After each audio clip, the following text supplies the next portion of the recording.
ಇನ್ನು auto gas ಸಿಗ್ತಾ ಇಲ್ಲ, ಆಟೋ ಚಾಲಕರ ಬವಣೆ ತಪ್ಪುತ್ತಾ ಇಲ್ಲ. ಬೆಂಗಳೂರಿನಲ್ಲಿ ಗ್ಯಾಸ್ಗೋಸ್ಕರ ಚಾಲಕರು ಪರದಾಡ್ತಾ ಇದ್ದಾರೆ. ಉದ್ದುದ್ದ ಕ್ಯೂಗಳು ಕಾಮನ್ ಆಗೋಗಿದೆ. ರಾತ್ರಿಯಿಂದ ಕ್ಯೂ ನಿಂತಿವೆ ಆಟೋಗಳು. ನಿದ್ದೆ ಇಲ್ಲ, ಬುದ್ಧಿ ಇಲ್ಲ ಅಂತ ಸ್ಥಿತಿ. ಎರಡೆರಡು ದೃಶ್ಯಾವಳಿಗಳನ್ನು ನಾವು ತೋರಿಸ್ತಾ ಇದ್ದೀವಿ.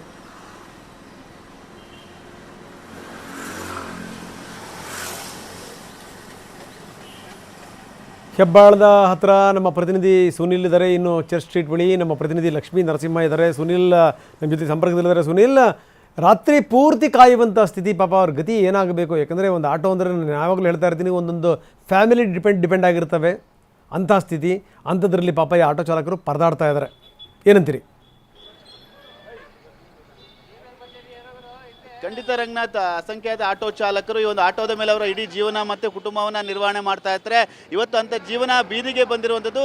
ಆಟೋ ಗ್ಯಾಸ್ ಸಿಗದೆ ಆಟೋ ಚಾಲಕರು ಪರದಾಡುವಂಥ ಸ್ಥಿತಿ ದೊಡ್ಡ ಮಟ್ಟಿಗೆ ನಿರ್ಮಾಣವಾಗಿದೆ. ನಾನೀಗ ಹೆಬ್ಬಾಳದ ನಾಗೇನಹಳ್ಳಿ ಮುಖ್ಯ ರಸ್ತೆಯ ಹಿಂಭಾಗಕ್ಕೆ ನೋಡ್ತಾ ಹೋದರೆ ಕಿಲೋಮೀಟರ್ ಗಟ್ಟಲೆ ಆಟೋ ಚಾಲಕರು ಕಾಯ್ತಾ ಇರುವಂಥ ದೃಶ್ಯಗಳು ಕೂಡ ಕಂಡು ಬರ್ತಾ ಇದೆ. ಆಟೋಗಳನ್ನು ಈಗಾಗಲೇ ಸರತಿ ಸಾಲಿನಲ್ಲಿ ನಿಲ್ಲಿಸಿಕೊಂಡು ಮಧ್ಯರಾತ್ರಿ 12 ಗಂಟೆಯಿಂದಲೂ ಕೂಡ ಇಲ್ಲಿ ಕಾಯ್ತಾ ಇದ್ದಾರೆ. ಯಾಕಂದರೆ ಈಗ ಬೆಳಗ್ಗೆ 9:30 ಸುಮಾರಾಗಿದೆ. ಮಧ್ಯರಾತ್ರಿ 12 ಗಂಟೆಯಿಂದ ಆಟೋಗಳನ್ನು ಕ್ಯೂನಲ್ಲಿ ನಿಲ್ಲಿಸಿಕೊಂಡು ಆಟೋ ಗ್ಯಾಸನ್ನು ಹಾಕಲಿಕ್ಕೆ ಪರದಾಡುವಂಥ ಸ್ಥಿತಿ ದೊಡ್ಡ ಮಟ್ಟಿಗೆ ನಿರ್ಮಾಣವಾಗಿದೆ. ಸಾಮಾನ್ಯವಾಗಿ ಆಟೋ ಚಾಲಕರು ಬಾಡಿಗೆಗಾಗಿ ಕಾಯ್ತಾ ಇದ್ರು. ಆದರೆ ಬದಲಾದ ಸನ್ನಿವೇಶದಲ್ಲಿ ಈಗ ಕ್ಯೂ ಅಲ್ಲಿ ನಿಂತ್ಕೊಂಡು ಗಂಟೆಗಟ್ಟಲೆ ಆಟೋ ಗ್ಯಾಸ್ಗಾಗಿ ಕಾಯ್ತಾ ಇರುವಂಥ ದೃಶ್ಯಗಳು ಕೂಡ ಕಂಡು ಬರ್ತಾ ಇದೆ. ನೀವು ದೃಶ್ಯದಲ್ಲಿ ನೋಡ್ತಾ ಇದ್ರೆ ಆಟೋಗಳನ್ನ ಯಾವ ರೀತಿಯಾಗಿ ತಳ್ಕೊಂಡು ಗ್ಯಾಸ್ ಬಂಕ್ ಬಳಿ ತಗೊಂಡು ಹೋಗ್ತಾ ಇದ್ದಾರೆ ಅಂತ ಸ್ಪಷ್ಟವಾಗಿ ಗೊತ್ತಾಗುತ್ತೆ. ನಾನು ಆಟೋ ಚಾಲಕರನ್ನ ಮಾತಾಡಿಸುವಂಥ ಪ್ರಯತ್ನವನ್ನು ಮಾಡ್ತೀನಿ. ಯಾಕೆಂದರೆ ಮಧ್ಯರಾತ್ರಿ 12 ಗಂಟೆ 1 ಗಂಟೆಯಿಂದ ಆಟೋ ಚಾಲಕರು ಇದೇ ಒಂದು ಜಾಗದಲ್ಲಿ ಕಾಯ್ತಾ ಇದ್ದಾರೆ. ಸರ್, ಎಷ್ಟು ಗಂಟೆಯಿಂದ ಕಾಯ್ತಾ ಇದ್ರಿ? ಸರ್, ನಾನು 4 ಗಂಟೆಯಿಂದ. 4 ಗಂಟೆಯಿಂದ ಸಿಗುತ್ತಂತ ಹೇಗಂತೆ? ಗ್ಯಾರಂಟಿ ಸಿಗುತ್ತೆ ಅಂತ ಹೇಳ್ತಾ ಇದ್ದಾರೆ. ಸಿಗುತ್ತೆ ಸರ್. ಬೆಳಗ್ಗೆ 4 ಗಂಟೆಯಿಂದ ಕಾಯ್ತಾ ಇದೀವಿ ಅಂತ ಹೇಳ್ತಾರೆ. ಇನ್ನೊಬ್ರು ಆಟೋ ಚಾಲಕರಿದ್ದಾರೆ, ಮಾತಾಡ್ತೀನಿ. ಎಷ್ಟು ಗಂಟೆಯಿಂದ ಕಾಯ್ತಾ ಇದ್ದೀರಾ? ಸರ್, ನಮ್ಮದು ಕರೆಕ್ಟಾಗಿ 4 ಗಂಟೆಲಿಂದ ಬಂದಿದೆ ಸರ್. 4 ಗಂಟೆಯಲ್ಲಿ ಬಂದಿದ್ವಿ. ಏನೋ ಸಿಗ್ತದ ಅಂತ ಹೇಳ್ತಾರೆ, ತಳ್ಕೊಂಡು ಬರ್ತಾ ಇದ್ದೀವಿ. ಸಿಕ್ಕಿದ್ರೆ ನಮ್ಮ ಅದೃಷ್ಟ. ಎಷ್ಟು ಆಟೋಗಳು ಕ್ಯೂ ಇದೆ ಈ ಒಂದು ಗ್ಯಾಸ್ ಏಜೆನ್ಸಿ ಹತ್ರ? ಏನಿಲ್ಲ ಅಂತಂದ್ರೆ ಇವಾಗ ಒಂದು 800-900 ಗಾಡಿ ಇದೆ ಸರ್ ಇವಾಗ ಆಲ್ರೆಡಿ ಪ್ರೆಸೆಂಟ್.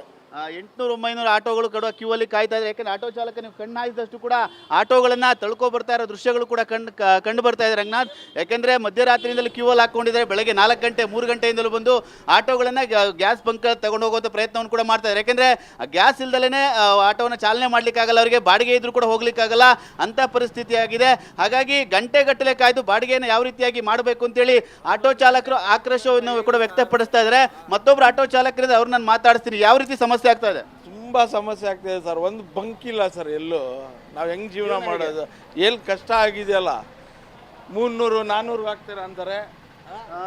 ರಂಗನಾಥ್, ಇದಿಷ್ಟು ಆಟೋ ಚಾಲಕರ ಮಾತು. ಸಾಕಷ್ಟು ನೋವನ್ನು ಕೂಡ TV9 ಬಳಿ ಆಟೋ ಚಾಲಕರು ಹೇಳ್ಕೊಳ್ತಾ ಇರುವಂಥದ್ದು ರಂಗನಾಥ್.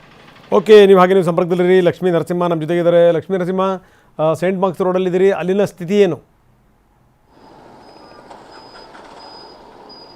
ರಂಗನಾಥ್, ಕಳೆದ ಹಲವು ದಿನಗಳಿಂದಲೂ ಕೂಡ ಬೆಂಗಳೂರಿನಲ್ಲಿ ಆಟೋ ಚಾಲಕರ ದುಸ್ಥಿತಿಯನ್ನು TV9 ಕನ್ನಡ ರಿಯಾಲಿಟಿ ಚೆಕ್ ಮೂಲಕ ತೋರಿಸ್ತಾ ಇದ್ದಾನೆ. ಸದ್ಯಕ್ಕೆ ಬೆಂಗಳೂರಿನ MG ರಸ್ತೆ ಸಮೀಪ ಇರತಕ್ಕಂಥ ಸೆಂಟ್ ಮಾರ್ಕ್ ರಸ್ತೆಯಲ್ಲಿರ್ತಕ್ಕಂಥ ಬೋರಿಂಗ್ ಫ್ಯೂಲ್ ಸ್ಟೇಷನ್ ಬಳಿ ಇದ್ದೀನಿ. ನೀವು ನೋಡ್ತಾ ಇದ್ರೆ ಬೆಳಗ್ಗಿನ ಜಾವ 4-5 ಗಂಟೆಯಿಂದಲೂ ಕೂಡ ಇದೇ ರೀತಿ ಆಟೋಗಳ ಸಾಲು ಕಂಡು ಬರ್ತಾ ಇದೆ. ಈ ಒಂದು ಬೋರಿಂಗ್ ಸ್ಟೇಷನ್ ಸುತ್ತಲೂ ಕೂಡ ಆಟೋಗಳು ಸುತ್ತುವರೆದಿದೆ. ರೋಡಿನ ಪೂರ್ತಿ ಬರೀ ಆಟೋಗಳೇ ಕಾಣಿಸ್ತಾ ಇದಾವೆ. ಡ್ಯೂಟಿ ಮಾಡೋದನ್ನ ಬಿಟ್ಟು, ಊಟ ತಿಂಡಿಯನ್ನ ಬಿಟ್ಟು ಆಟೋ ಚಾಲಕರು LPG ಗ್ಯಾಸ್ಗಾಗಿ ಪರಿತಪಿಸ್ತಾ ಬಂಕ್ ಮುಂದೆ ನಿಂತಿದ್ದಾರೆ. ಸಿಬ್ಬಂದಿ ಕೂಡ ಇವರಿಗೆ ಲಿಮಿಟೆಡ್ ಗ್ಯಾಸ್ ಅನ್ನ ಕೊಡ್ತಾ ಎಲ್ಲರಿಗೂ ಕೂಡ ಸರಿ ಹೋಗ್ತಕ್ಕಂಥ ಕೆಲಸವನ್ನ ಮಾಡ್ತಾ ಇದ್ದಾರೆ. ಆಟೋ ಚಾಲಕರು ತೀವ್ರ ತರದಲ್ಲಿ ಅಸಮಾಧಾನ ವ್ಯಕ್ತಪಡ್ತಾ ಇದ್ದಾರೆ.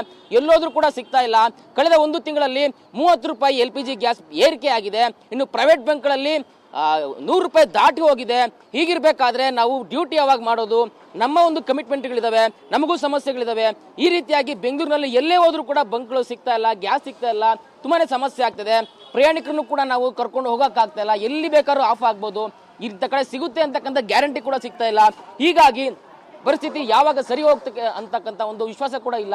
ಸರ್, ತಾವು ಕೂಡ ಇಲ್ಲಿ ವೇಟ್ ಮಾಡಿ ಬಂದಿದ್ದೀರಾ. ಎಷ್ಟು ಗಂಟೆಯಿಂದ ವೇಟ್ ಮಾಡ್ತಾ ಇದ್ದೀರಾ? ಇಷ್ಟು ಕಷ್ಟ 6:30 ಮಾಡಿದವ್ರೆ ನಾವು. ಇಲ್ಲಿ ಬೆಳೆಯಿಂದ 6:30 ಬಂದಿದ್ದು ನಾವು. ಏನು ಕಷ್ಟ ಇದೆ ಸರ್. ತುಂಬ ಆಟೋ ಅವ್ರದ್ದು ಬೆಳಗ್ಗೆ ಏನಿಲ್ಲ ಬಿಸ್ನೆಸ್ಸು. ಈ ಥರ ಮಾಡೋಣ ಏನು ಸರ್?